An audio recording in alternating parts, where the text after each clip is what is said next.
seeing all these officers that come all this way, it's just, it warms my heart. An emotion-filled day yesterday gives way to another today. How the small town of Rockwell City is preparing to honor the second of two fallen officers, and why this tragedy feels all too familiar to this small town.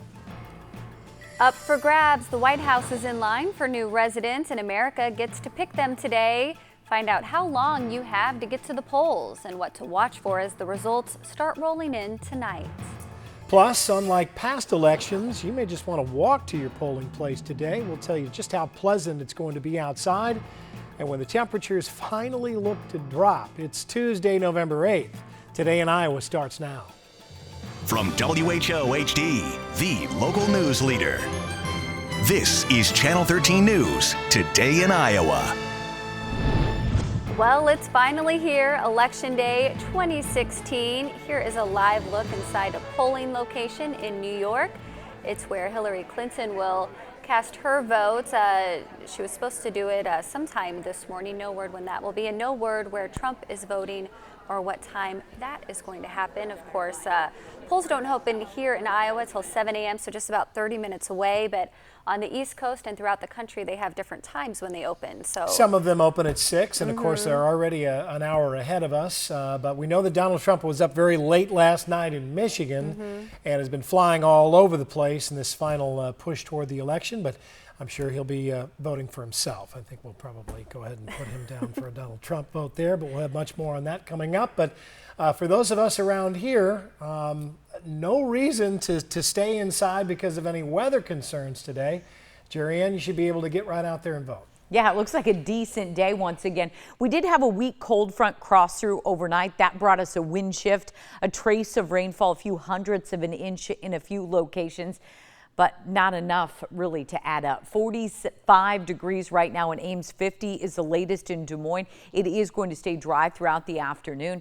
And with the added sunshine, highs will be climbing close to 60 degrees at noon. We'll be back around 63 degrees at 5 o'clock with the wind staying out of the north at 5 to 15. We have a warm up and a cool down in the 7-day forecast. I'll let you know when it will heat up and when it will be the coldest coming up. Right now, we need to update you on the traffic situation. For that, we go to Jim Brown. Good morning. This is I-8035 from Meredith looking to the south. Traffic volume still pretty light, so you've got yourself a speed limit trip. No incidents or accidents. 235 at 31st Street as you come in. This is looking out to the west, and you can see traffic a little bit heavier there, but still a speed limit trip. No delays at all. We will have an update straight ahead on Today in Iowa. All right, thank you, Jim. First on 13, the process of burying 2 Metro police officers shot and killed on the job continues today. This time, it's the Urbandale police who say goodbye to one of their own. Officer Justin Martin had been with the force for less than a year before he was gunned down in a squad car last Wednesday. This morning, all of Urbandale's police department will travel to Calhoun County to pay their final respects. Channel 13's Josh Wynn joins us now live from there with more. We're live outside of South Central Calhoun Middle School, and this is what the scene looks like here as they get ready for the funeral service today. But you can see flags like this all throughout the city, as well as blue lights, and the family and fellow co-workers of Officer Martin. They're going to get to see the city and what they've done for him when they make their way through the city after the service for the procession. Very small city Rockwell City is, so what they're going to do is they're going to weave in and out of the streets here, so as much of the city can see the procession later on. And finally, he'll be buried at Rose Hill Cemetery. It's been a tough week, and I met with the Urbandale Police Department yesterday, and they said the only way that they've been able to get through this has been through the support of the community. They said it's been a nonstop flood of people coming up, thanking them at their police department when they're out in uniform, thanking them there. Another way that they've been able to work through things has been through the support of their fellow officers, whether it's close police officers like the Des Moines or Clive Police Department, or far away from California or Texas. There's been an outpouring of support from fellow officers around the country as well. But as of here today, they hope to have a touching tribute like the funeral services yesterday for Officer Martin, and they hope that people walk away with a better understanding about what kind of officer and person Justin was. I know personally I go to the gym with Justin, and one thing that I've heard him say is push forward.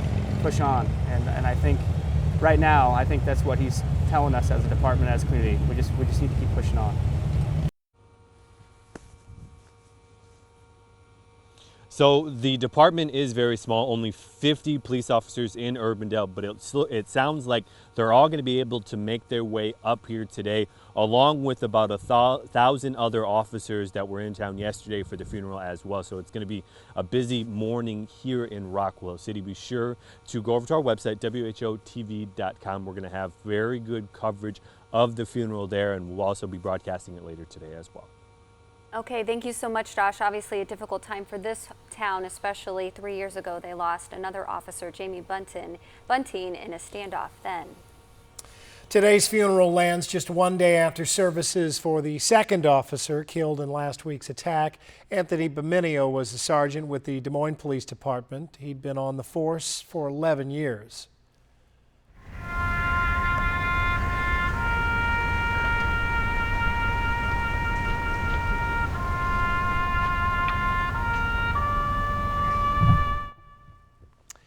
It was quite a scene yesterday at the Glendale Cemetery in Des Moines. More than 1,500 police officers from around the country came into Des Moines to pay their respects. Thousands of others came out and lined the roadways as the procession moved its way through town. The tragedy that he was just doing his job, and we get to do what we wanted today, but the officer can't. I think it's important for me to show my kids that we support our law enforcement and show our respect for those who pass away.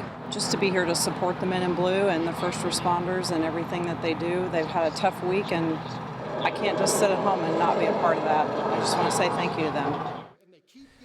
Some of the most powerful words spoken yesterday came from the mouth of Des Moines Police Chief Dana Winger.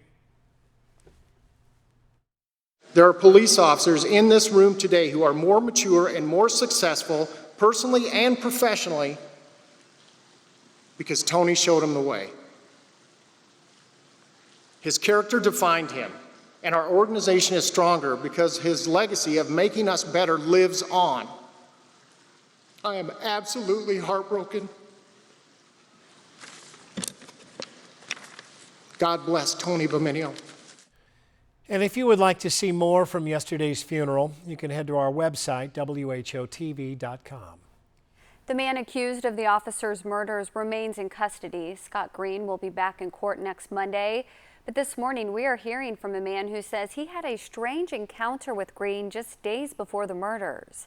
It happened at this guitar shop in Urbandale, located right across the street from where Green was living at the time. The shop's owner, Paul Wilson, says Officer Justin Martin was at the store looking into an attempted robbery on October 28th. When he left, Green walked in.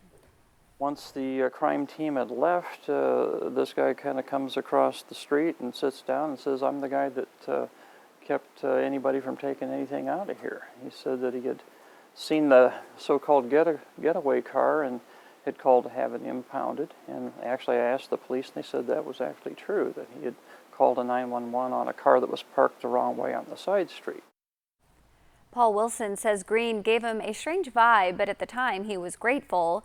He says what stood out to him was how angry Green was and how strange he was acting. That burglary itself remains under investigation. It's 6:38 and Election Day 2016 has finally arrived. After months of preparation and nonstop political ads, poll workers across the state are finally prepping for their first voters. And we're now just under a half an hour away. What are we, about 22 minutes until the polls open, and they'll remain open until 9 o'clock tonight. Although thousands of Iowans will sit home and relax today, the latest numbers show nearly 600,000 early votes have already been cast. Of course, early voting is now over. You must show up in person, but you can drop off your absentee ballot anytime from now until the polls close at 9 p.m. And if you are looking to find your polling place, we've placed a link on our website, WHOTV.com. Our latest indication is that it's going to be a relatively close race here in Iowa. Last week we told you Hillary Clinton and Donald Trump were neck and neck among Iowans. And then this poll released over the weekend showed Trump pulling away slightly. He, at that point, topped Clinton by 7 points, which is outside the 3.5% 0.1% margin of error. Nationally, all eyes are on a handful of larger key swing states. Channel 13's political director Dave Price tells us what to watch for as the results start rolling in. So much of the attention tonight, so much almost every day has been on this presidential campaign, right? So as we start working our way through the night, we're going to be looking out east, especially what happens in Florida. It's almost impossible for Donald Trump to be elected president if he doesn't win the state of Florida. Now, Hillary Clinton's trying to push him in Ohio. The polls are close there. Same with Pennsylvania. Clinton probably has the edge there, but those are three big states where there'll be a lot of competition. Same with Virginia and North Carolina. Let's go back to our state, though. Trump has been winning in the polls here. He went to Sioux City on Sunday to try to strengthen that support here while Clinton is looking elsewhere. But in our state, of course, we have those 4 congressional races. We have the United States Senate seat. But one of the underlooked races to watch will be the battle for power in our state Senate. Democrats have just a 3-seat majority there. It's 26 Democrats, 23 Republicans, and then you have 1 independent. That's the way it is right now. But Democrats are playing defense in 5 or 6 districts across our state, including Mike Gronstall, the head of the Senate Democrats. He has a very tough battle in western Iowa, over in the Council Bluffs area here. So that will be a race we have to closely watch. And you have so many different wild cards here. Who shows up? Do all of these Trump people actually show up and vote? What about those Bernie Sanders people? Are they on board with Hillary Clinton? Can Clinton's people still come out, or do they get a little dejected after seeing some of our statewide polls? So many different things to watch. Iowa could have a role in this, in the sense that Donald Trump really needs to win our state if he wants to become the next president of the United States. We will have complete coverage of Decision 2016 all night on NBC. National coverage begins at 7, then tune in as we tally up the local ballots. That begins at 9 p.m. and runs through the Channel 13 News at 10. I got to figure out what I'm going to do, because I can't go to bed without knowing what's happened know. here, right? And I think it's going to be going late until we really do know. Excuse me now if I'm really tired looking tomorrow. Yeah. Right? Yeah, get out the eye cream and some extra coffee, and we'll make it through tomorrow. Just have to prop them up, wear some swimming goggles or something tomorrow. Do something. I can't have go a to solution bed. for you. What's that? The sun goes down at 5 o'clock. Oh. Go to bed at 6 and set your alarm for 10. There you go. Maybe 10 a.m. by the time we get results from this one. Who knows? But it looks like it is going to be a cooler night tonight. Lows will be getting into the 30s. We have another warm-up coming too. I'll have a complete look at your 7-day forecast when we come back. From WHO HD, the local news leader. You're watching Channel 13 News, Today in Iowa.